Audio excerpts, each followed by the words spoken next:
परिचय। आज सुगंधा बहुत उत्साहित है।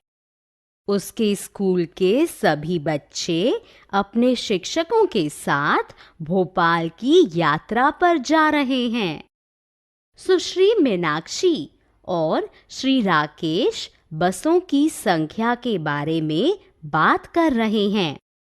इस पाठ में हम जानेंगे कि विभिन्न राशियों जैसे कि लोगों की संख्या, दूरी, समय आदि का अनुमान और गणना कैसे की जाती है। इस पाठ में हम कुल संख्या, समय और दूरी की गणना करना सीखेंगे। उद्देश्य। इस पाठ के अंत में आप निम्नलिखित सीखने में सक्षम हो जाएंगे। अनुमान लगाएं और किसी भी विधि का उपयोग करके उत्तर का पता लगाएं। समय का अनुमान लगाना, दूरी का अनुमान लगाना, कीमत ज्ञात करना, लोगों की कुल गणना करना। हेलो बच्चों, हम देख सकते हैं कि 4 बसें छात्रों को पिकनिक पर ले जाने के लिए यहाँ खड़ी हैं। यदि प्रत्येक बस 50 छात्रों को ले जा सकती है, तो 4 बसें कितने छात्रों को ले जा सकती हैं? हम जानते हैं कि एक बस में 50 छात्र आ सकते हैं। तो 4 बसें बराबर 4 गुना 50 बराबर 200 छात्र। तो 4 बसें 200 छात्रों को पिकनिक पर ले जाएंगी। संख्या का अनुमान लगाना। छात्रों ने अनुमान लगाया कि नर्मदा नदी 500 मीटर चौड़ी होनी चाहिए और बस केवल 5 मीटर की है। तो कितनी बसें 500 मीटर में आएंगी? हम जानते हैं कि नदी की चौड़ाई 500 मीटर है और एक बस की चौड़ाई 5 मीटर है। इसलिए बसों की कुल संख्या की गणना करने के लिए हमें एक बस की चौड़ाई से नदी की चौड़ाई को विभाजित करना होगा। यह 500 बटा 5 हो जाएगा, यानी जो 100 के बराबर है। इसलिए 500 मीटर चौड़ी नदी को कवर करने के लिए बसों की कुल संख्या 100 होगी। लंबाई में अंतर की गणना। श्री राकेश ने कहा कि अभी जल स्तर काफी नीचे है।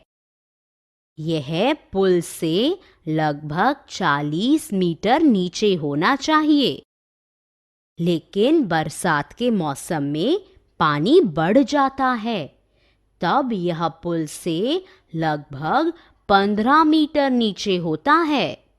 तो बारिश के मौसम में और अब नर्मदा के जल स्तर में क्या अंतर है? जल स्तर के बीच का अंतर बराबर 40 घटा 15 मीटर है, अर्थात 25 मीटर है।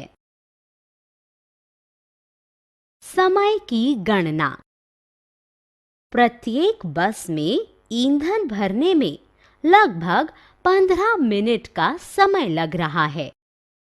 तो 2 बसों का ईंधन भरने में लगा समय बराबर 15 गुना 2 बराबर 30 मिनट। इसलिए उन्हें 30 मिनट की देरी होगी। मूल्य की गणना। प्रत्येक बस की ईंधन क्षमता 100 लीटर है।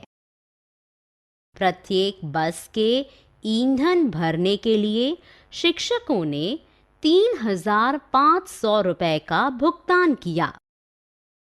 तो डीजल की लागत प्रति लीटर बराबर 3,500 बटे 100, जो कि बराबर है 35 रुपयों के।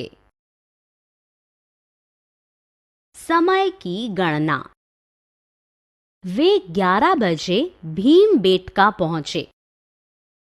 उन्होंने गुफा के भ्रमण में 1 घंटा बिताया। अब वे भोपाल के लिए रवाना हो रहे हैं। तो वर्तमान समय बराबर 11 बजे जमा 1 घंटा बराबर 12 बजे, अर्थात वर्तमान समय 12 बजे है। संख्याओं की गणना। प्रत्येक बच्चे को 1 संतरा, 1 केला और 5 बिस्कुट दिए जाने हैं। सभी बच्चे संतरे और बिस्कुट लेते हैं, लेकिन 38 बच्चे केले नहीं लेते हैं। तो बताइए कितने संतरे, बिस्कुट और केले वितरित किए जाते हैं? छात्रों की कुल संख्या 210 है, इसलिए कुल संतरे वितरित हुए 210। वितरित बिस्कुट की कुल संख्या बराबर 210 गुणा 5 बराबर 1050 है और केलों की कुल संख्या वितरित बराबर 210 घटा 38 बराबर 172 है। मूल्य की गणना। इंदिरा और भानु पहले मोटर बोट में गए और फिर चप्पू वाली नाव ले गए। दी हुई तालिका में देखकर बताएं कि दोनों नावों के लिए उन्होंने कितना भुगतान किया।